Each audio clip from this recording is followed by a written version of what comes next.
जय श्री राम दोस्तों, मैं केशवर पाल आज फिर एक नई वीडियो के साथ आपके सेवा में हाजिर हुआ हूँ।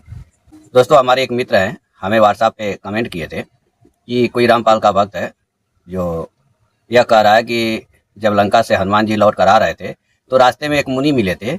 यह कथा जो है कि आनंद रामायण में है।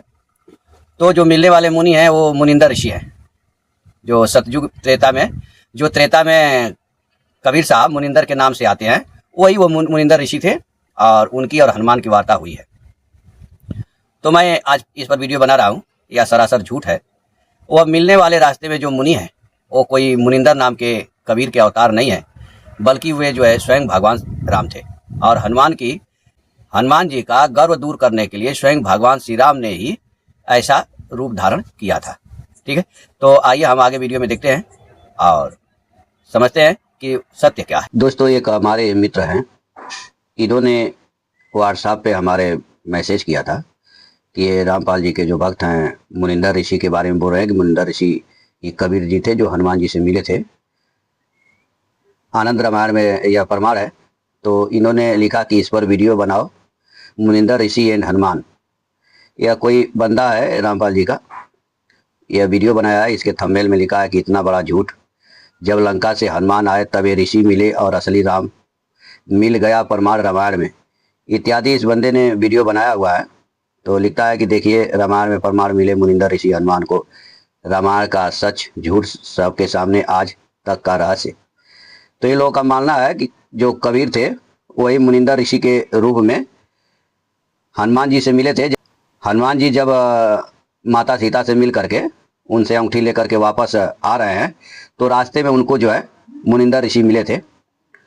तो हमारे इस भाई का एक कहना है कि इस पर आप वीडियो बनाइए और हमें बताइए कि क्या यह सत्य कह रहे हैं या झूठ है। क्या वास्तव में कबीर जी ही मुनिंदर हैं या वो मुनिंदर जो ऋषि का वर्णन उसमें आया है वह मुनिंदर ऋषि कौन है। ठीक है, तो आज हम इसी सिलसिले पे यह वीडियो बना रहे हैं अपने इस मित्र के कमेंट पर। और हम आशा करते हैं कि आपको भी अगर कोई किसी वीडियो पे आपको उत्तर चाहिए किसी वीडियो का, तो आप हमें इसी तरह से कमेंट बॉक्स में डाल सकते हैं या हमारे व्हाट्सएप पे कमेंट कर सकते हैं। ठीक है, हम उस पर वीडियो बनाने का प्रयास करेंगे। तो चलिए फटाफट हम वीडियो बनाते हैं और आनंद रामायण में यह कथा पढ़ते हैं जहाँ पे मुनिंदर ऋषि और हनुमान जी का मिलन हो रहा है और देखते हैं कि वो मुनिंदर ऋषि कौन है। ठीक है, तो आइए शुरू करते हैं। दोस्तों, यह आनंद रामायण है, श्री हरिमदानंद रामायण अष्ट विषयानुक्रमिका, यानी आनंद रामायण का विषय अनुक्रमिका है। इसमें बताया जाएगा कि किस पृष्ठ पर कौन सा विषय हुआ है, लिया गया है। ठीक है, तो आइए हम इसमें देखते हैं जहाँ पे रामपाल जी के द्वारा और रामपाल जी के भक्तों के द्वारा यह बताया जाता है कि मुनिंदर ऋषि और हनुमान जी का वार्तालाप हुआ था जब हनुमान जी लंका से लौटकर आ रहे थे तब। तो उसका यह विषय है, लंका से लौटते समय एक मुनि के द्वारा हनुमान का गर्व प्रहार। ठीक है, यानी जब हनुमान जी लंका से लौट रहे थे तो उनको मार्ग में एक मुनि मिले थे और उस मुनि के द्वारा हनुमान जी के गर्व को चूर किया गया था। ठीक है, गर्व प्रहार मतलब चूर किया गया था गर्व को। यह पृष्ठ संख्या 97 पर है। तो हम सीधा पृष्ठ संख्या 97 पे चढ़ेंगे और वहां देखेंगे क्या वार्ता हो रही है। दोस्तों, यह पृष्ठ संख्या 97 है, सार कांडम सर्ग 9। ध्यान से दिमाग के द्वारा इसको पढ़िएगा, हमारे साथ साथ चलिए पढ़ते हैं। यहाँ पे कहा जा रहा है कि हनुमान जी कह रहे हैं कि यहां से पढ़िए, तो मैं आपको ले चलकर आज ही राम का दर्शन करा दूं। माता सीता से हनुमान जी कह रहे हैं। माता सीता आगे बोल रही है कि जानकी ने कहा, मुझे दूसरा कोई छुड़ा कर ले जाए इस बात को भगवान राम सहन नहीं कर सकेंगे, इसलिए तुम इस अंगूठी को ले जाकर राम को दे दो। इतना कहकर सीता जी ने हनुमान के हाथों में वह मुद्रिका दे दी। तब हनुमान जी सीता की आज्ञा ले तथा नमस्कार करके शीघ्र ही लौट पड़े। उन्होंने समुद्र के किनारे वाले पर्वत पर चढ़कर उसे चूर कर दिया। उस समय ब्रह्मा जी ने विस्तार पूर्वक एक पत्र लिखकर उन्हें दिया। यानी हनुमान जी माता सीता को बोल रहे हैं कि आप मेरे साथ चलिए। माता सीता कह रही हैं कि मुझे कोई दूसरा ले जाए अपने साथ, यह भगवान राम बर्दाश्त नहीं करेंगे। तो हनुमान जी कहते हैं ठीक है। तो माता सीता हनुमान जी को अंगूठी देती हैं। हनुमान जी एक पर्वत पर चढ़ते हैं, उसको चूर करके हवा में उड़ने लगते हैं। उसी समय ब्रह्मा जी प्रकट होते हैं, उनके हाथों में एक पत्र देते हैं। ठीक है, ये तो दो क्लियर हो गया, जिसमें यह लिखा था कि लंका में जाकर मारुति ने क्या क्या काम किया, उसको लेकर ब्रह्मा की आज्ञा से तथा उन्हें नमस्कार करके हनुमान पुनः वहां से उड़कर आकाश मार्ग से घोर तथा महान बानरों की तरह शब्द करते हुए जोरों से चल पड़े। उत्तर दिशा की ओर कुछ दूर आगे जाकर नीचे उतरे तो वहां उन्होंने एक मुनि को विराजमान देखा। यानी ब्रह्मा जी से जब पत्र लेकर चल रहे हैं तो रास्ते में जो है एक मुनि को देख रहे हैं और देख करके नीचे उतरते हैं। तब कुछ गर्व से मारुति ने कहा, यानी घमंड में, हे मुनीश्वर, मैं श्री राम का काम करके आ रहा हूं, यहां मैं पानी पीने की इच्छा से आया हूं, मुझे कोई जलाशय बताइए। तब मुनि ने उन्हें तर्जनी अंगुली से जलाशय बतला दिया। तदंतर हनुमान अंगूठी, चूड़ामणि तथा पत्र मुनि के पास रखकर उस उत्तम तालाब की ओर जल पीने गए। यानी उनके सामने अंगूठी और वो पत्र वत्र सब रख देते हैं और जल पीने के लिए तालाब की ओर चल देते हैं। इतने में ही किसी बंदर ने आकर राम की मुद्रिका को मुनि के पास रखे कमंडलू में डाल दिया। उधर से हनुमान जी भी आ पहुंचे। चूड़ामणि तथा पत्र के विषय में उन्होंने मुनि से पूछा कि मुद्रिका कहाँ गई। मुनि ने बाहों के संकेत से कमंडलू दिखलाया। ठीक है, अब वहां जब जल पी कर आते हैं हनुमान जी तो देखते हैं तो उनका जो है कि वो अंगूठी नहीं है। तो अंगूठी मुनि से पूछते हैं, मुनि जो है कि इशारा करते हैं कि उस कमंडलू की तरफ जाओ। जब हनुमान ने कमंडलू में देखा तो उसमें श्री राम की हजारों मुद्रिकाएं दिखाई दी। तब हनुमान ने आश्चर्यचकित होकर मुनि से पूछा कि इतनी अंगूठियां कहां से आई, सो बतलाइए। हे मुनि श्रेष्ठ, आप यह भी कहिए कि इनमें से मेरी मुद्रिका कौन सी है। मुनि ने उत्तर दिया कि जब जब श्री राम की आज्ञा से हनुमान ने लंका में जाकर सीता का पता लगाया है और अंगूठियां मेरे सामने रखी है, तब तब बंदरों ने उन्हें इस कमंडलू में डाल दी है। यानी जब पानी पीकर आए तो पूछे, भाई हमारी अंगूठी किधर है, तो उन्होंने कमंडलू को दिखा दिया ऋषि ने। तो जाकर उसमें देखते हैं तो बहुत सारी मुद्रिकाएं हैं। तो बोले, भाई इसमें मेरा कौन सा है। हाँ, तब वो बोल रहे हैं ऋषि कि जब जब हनुमान सीता का पता लगा कर आते हैं तो इसी तरह से हमारे पास अंगूठी रखते हैं और बंदर आता है, अंगूठी को उठा करके कमंडल में डाल देता है। तो तुम अपना वाला पहचान लो, इसमें से तुम अपनी अंगूठी खोज लो। मुनि के इस वाक्य को सुनकर हनुमान का गर्व खर्व हो गया।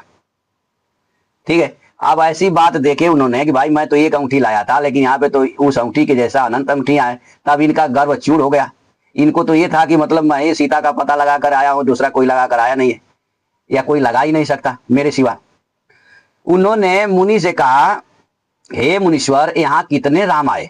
मुनि ने कहा, कमंडलू से अंगूठियां निकालकर गिन लो। दोस्तों ये वही शब्द है जहां पे रामपाल के भक्त और रामपाल जो है गुमराह करते हैं। यहाँ पे यह दिखाते हैं कि देखो तुम्हारे राम कितने आए, या मुनिंदर ऋषि बोल रहे हैं। ठीक है, तो यही वह वाक्य है जहां पे लोग गुमराह हो जाते हैं इन रामपाल और रामपाल के शिष्यों के द्वारा। आगे इसको नहीं देखते कि आगे हम पढ़े, आगे वार्ता क्या चल रही है। ठीक है, हम आगे बढ़ते हैं और देखते हैं वहां आगे क्या कहा जा रहा है। अब हनुमान कमंडलू से अंजलि भर भर कर बारंबार अंगूठियां बाहर निकालने लगे, पर कहीं उनकी अंत नहीं हुआ। ठीक है, वो बार बार कमंडलू में अजूरी भर के निकाल रहे हैं, लेकिन कहीं पर भी अंगूठियों का अंत नहीं हो रहा है। यानी कमंडलू से खाली नहीं हो रहा है, अंगूठियों से कमंडलू भर जाता था, जितना वो निकालते थे उतना भर जाता था, ऐसा यहाँ पे कहा जा रहा है। तब फिर से उन्होंने कमंडलू में भर दिया और मुनि को नमस्कार करके क्षण भर के लिए वे मन में विचार करने लगे कि ओह, पहले मेरे जैसे सैकड़ों हनुमान जाकर सीता की खबर ले आए हैं, तो मेरी कौन सी गिनती है। अब उनका गर्व यहाँ चूर हो जाता है। यह निश्चय करके वीर मारुति घमंड को त्याग कर दक्षिण मार्ग में जहां अंगद आदि बानर बैठे थे वहां गए। उपवासी दशा में बैठे हुए वे सब बानर हनुमान को देखकर बहुत प्रसन्न हुए। वे सब उनको बार बार हृदय से लगाने लगे और उनके मुख से यह सुनकर कि मैं सीता को अशोक वाटिका में देख आया हूं, तब सब के सब तुरंत राम की ओर चल पड़े। रास्ते में उन्होंने सुग्रीव का सुरक्षित मधुबन दिखाई दिया। तब सब बानर वाली के पुत्र अंगद से पूछकर उस वन के फल खाने लगे। जब उसके रक्षक दधिमुख ने रोका तो वे उसको मारने लगे, यह जानने पर भी कि यह सुग्रीव का मामा है। ठीक है, यानी कुल मिला जुला कर दोस्तों हनुमान जी का गर्व चूर हो जाता है। वो ये समझ जाते हैं कि मेरे जैसा अनंत बानर यहाँ पे आए हुए थे सीता का पता लगाने के लिए। ठीक है, तो यह दिखा करके इतना तक दिखाते हैं रामपाल के चेले और रामपाल, और भ्रमित कर देते हैं लोगों को, इसके आगे नहीं दिखाते। ठीक है, तो यहाँ पे अब वो अंगद के पास जाते हैं और अंगद से पूछ करके वो एक वाटिका है, उसमें फल है, उसको खाने लगते हैं। दधिमुख जो है कि एक सुग्रीव का मामा है, वह रक्षक है उस वाटिका का, उसको जो है कि मारने भी लगते हैं और रोकता है। तो यही सब कथा यहाँ पे चल रही है। आगे क्या बात हो रहा है कि यह सुनकर सुग्रीव ने समझा कि जब ऐसा समाचार सुग्रीव को मिलता है कि मेरे मामा को भी पीट दिए सब और मेरे उपवन में सब आकर के खा रहे हैं फल तोड़ करके हनुमान आदि, तो उन्होंने जनक तनय का पता पा लिया है, नहीं तो वे लोग मधुबन के फल क्यों खाते। यानी उनको ये मालूम पड़ गया कि सब खा रहे हैं, तो इसका मतलब उन्होंने माता सीता का पता लगा लिया है। पश्चात कपीश्वर सुग्रीव ने दधिमुख को समझा बुझाकर लौटाया और कहा कि उन्हें रोको मत, यहां भेज दो।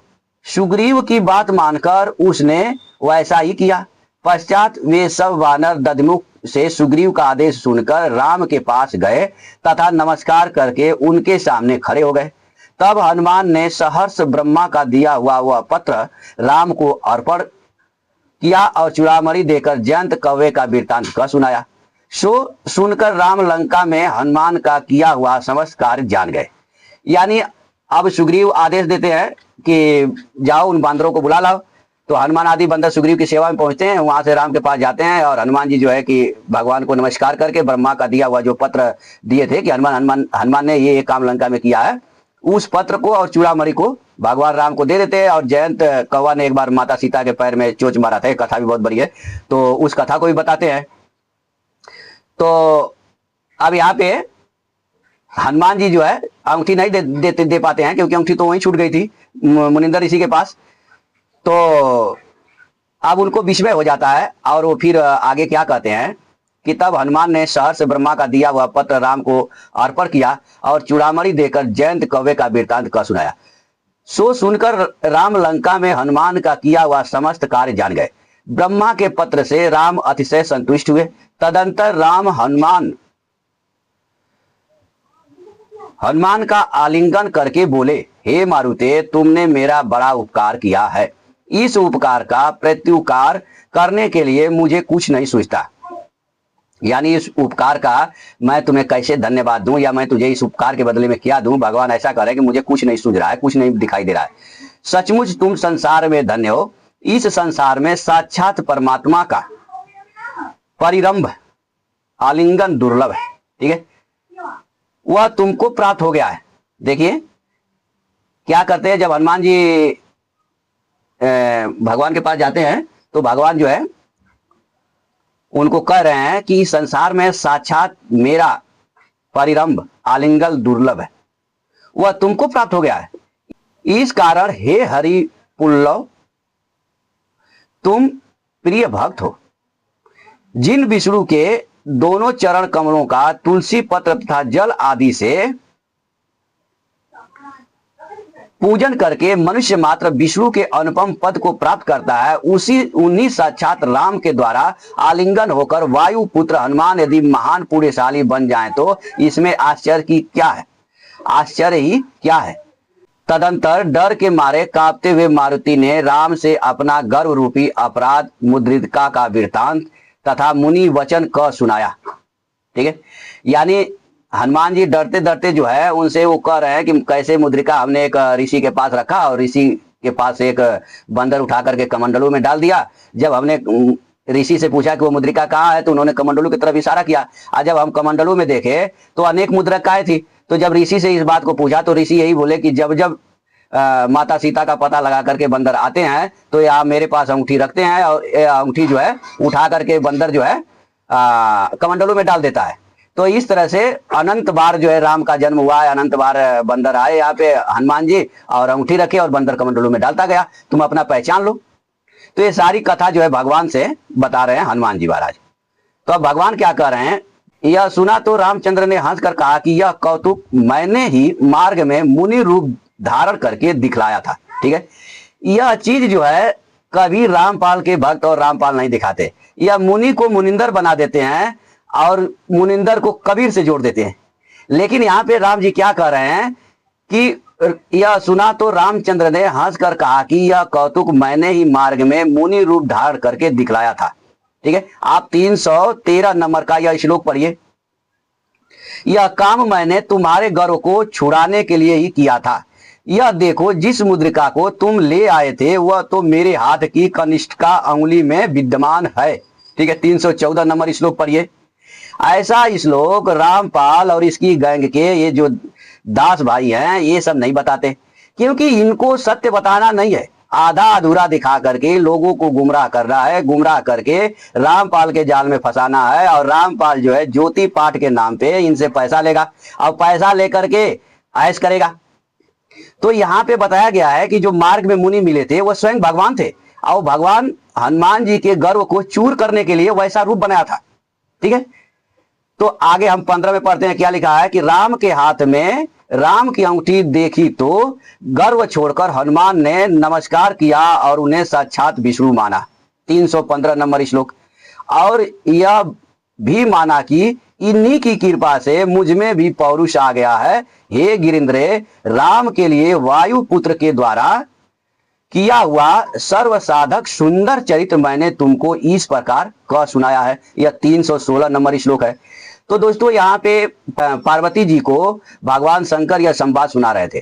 तो इस संवाद में कहीं पर भी कबीर वाले मुनिंदर नहीं है, वह स्वयं भगवान ही हनुमान की परीक्षा लेने के लिए, हनुमान का गर्व दूर करने के लिए मुनि का रूप धारण किया था। ठीक है, लेकिन ये रामपाल और इसकी गैंग के ये दास भाई जो है लोगों को गुमराह करते रहते हैं। ठीक है, तो दोस्तों आपने इस वीडियो में क्या देखा, यहाँ किसी भी प्रकार से कबीर अवतार मुनिंदर का नाम नहीं है। ठीक है, रामपाल और इसके गैंग वाले गुमराह करते हैं और गुमराह करके लोगों को अपने जाल में फंसाते हैं और इनसे 10वां अंश ज्योति पाठ के नाम पे रुपया ऐंठते हैं। ठीक है, तो यहाँ जो मुनि के रूप में थे वह स्वयं भगवान राम थे और वहाँ मुनि थे, मुनिंदर नहीं थे।